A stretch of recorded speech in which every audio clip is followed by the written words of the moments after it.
நரேட்டோ. அம்மா சொல்லுங்க. நீ ஏன் அதிக பலசாலியா பிறந்தன்னு உனக்கு தெரியுமா? எனக்கு தெரியாது.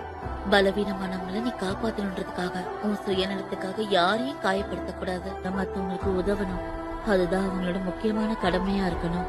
இந்த விஷயத்த இன்னைக்கும் நீ மறக்கவே கூடாது. மாட்டேன்.